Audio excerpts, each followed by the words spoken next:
Selamat pagi pemirsa, apa kabar Anda hari ini? Senang sekali dapat menjumpai Anda dalam Berita Papua hari ini.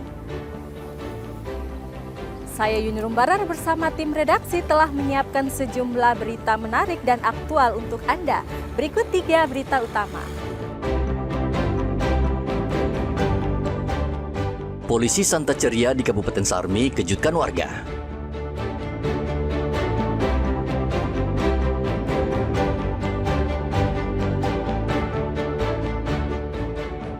(1.683) prajurit Kodam Mandala Trikora naik pangkat karate ke Sabuk Hitam langsung mendapat rekor muri.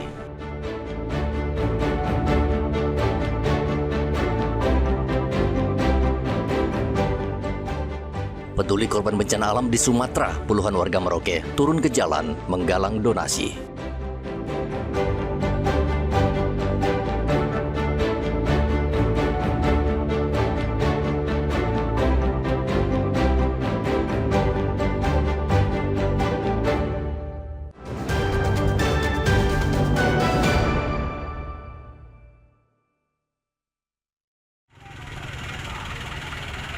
Sejumlah pemuda di Merauke menggelar aksi solidaritas untuk membantu korban banjir di wilayah Sumatera Barat, Sumatera Utara, dan Aceh pada hari Kamis. Mereka menggalang dana dengan berkeliling dan mendatangi pengendara di sejumlah tempat ramai di kota Merauke. Mereka berkumpul dan menggalang donasi di sepanjang Jalan Libra, Jalan Mandala, Jalan Para Komando, dan Jalan Aru. Koordinator Penggalang Dana Bintang mengatakan seluruh hasil donasi akan dikirim ke organisasi kemanusiaan di Sumatera. Bahwa hari ini kami dari Aliansi Cipayung Plus Merauke mengadakan aksi penggalangan dana untuk teman-teman kita, saudara-saudara kita yang terdampak bencana yang ada di Sumatera. Itu kami melakukan aksi penggalangan ini yang ada di 4 titik di Kabupaten Merauke dan mungkin akan bertambah dan akan kita laksanakan bertahap. Bahwa hari ini kami memulai dan akan kami laksanakan sampai dana yang terkumpul cukup untuk dikirimkan ke saudara-saudara kita yang terdampak di provinsi yang ada di Sumatera. Penggalangan dana ini rencananya berlangsung selama 3 hari. Bencana di Sumatera mengakibatkan ratusan orang tewas dan jutaan orang mengungsi. Mereka sangat membutuhkan bantuan. Muhammad Ridwan dan Rian Tonai melaporkan dari Merauke, Papua Selatan.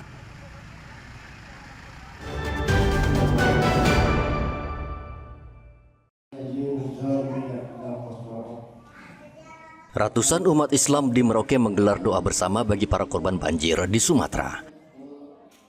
Doa bersama berlangsung di Masjid Said Kodim 1707 Merauke pada hari Kamis. Tidak hanya umat Islam, umat Kristiani di lingkungan Kodim 1707 Merauke juga menggelar ibadah dan doa bersama di gereja kompleks Kodim. Mereka mendoakan keluarga korban diberi kekuatan, kesabaran, dan keikhlasan. Bencana banjir dan longsor di Sumatera mengingatkan manusia agar menjaga alam dan hutan, sehingga alam juga akan menjaga manusia. Muhammad Ridwan dan Rian Tonai melaporkan dari Merauke, Papua Selatan.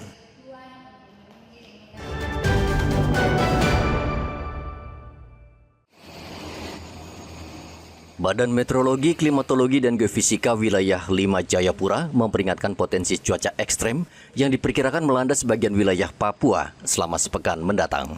Prakirawan cuaca Winona Puspa Betari mengatakan Kabupaten Jayapura dan Kerom bagian selatan sudah memasuki musim hujan.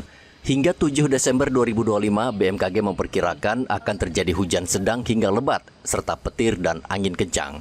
BMKG mengimbau warga di sejumlah wilayah siaga, di antaranya Kota Jayapura, Kabupaten Jayapura, Kerom, Sarmi, dan Mambramo-Raya.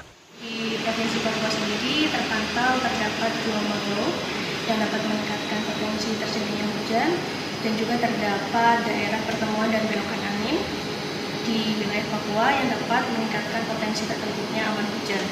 Kemudian untuk sepekan ke depan, untuk tanggal 3 sampai 8 Desember tahun 2025, secara umum cuaca diperkirakan cerah berawan hingga hujan ringan dengan potensi hujan lebat terjadi di kota dan Kabupaten Jayapura, Kabupaten Kerom, Kabupaten Sarmi, Mambramo-Raya, Waropen, Biak Numfor, Supiori, dan Kepulauan Yapen. Kondisi geografis di Papua sebagian besar lereng curam sehingga rentan longsor, terutama apabila hujan berturut-turut dengan intensitas tinggi. Warga yang tinggal di daerah perbukitan atau lereng gunung disarankan menjauhi zona rawan longsor. Arthur dan Rian Tonai melaporkan dari Kota Jayapura, Papua.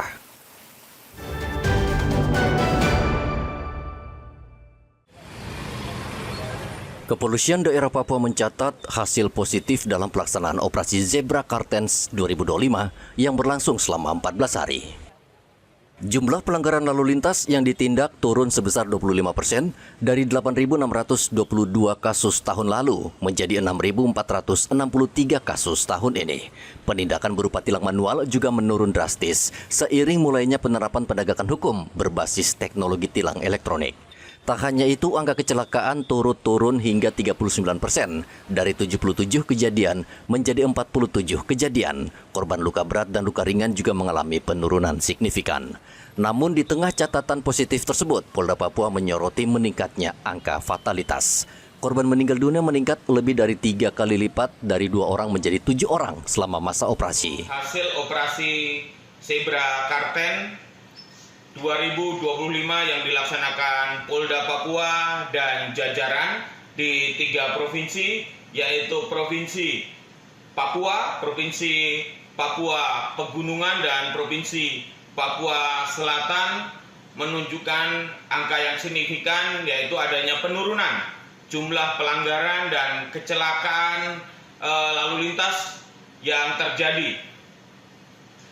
Ironisnya, angka penurunan ini tidak diikuti dengan angka korban meninggal yang diakibatkan kecelakaan itu sendiri mengalami kenaikan.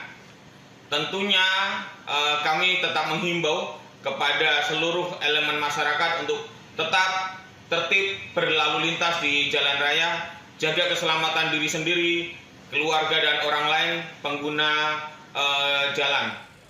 Peningkatan korban meninggal dunia menjadi perhatian serius. Ditlantas Polda Papua akan memperkuat penindakan terhadap pelanggaran berisiko tinggi, sekaligus mengajak masyarakat untuk terus mengutamakan keselamatan, terutama menjelang perayaan Natal dan Tahun Baru.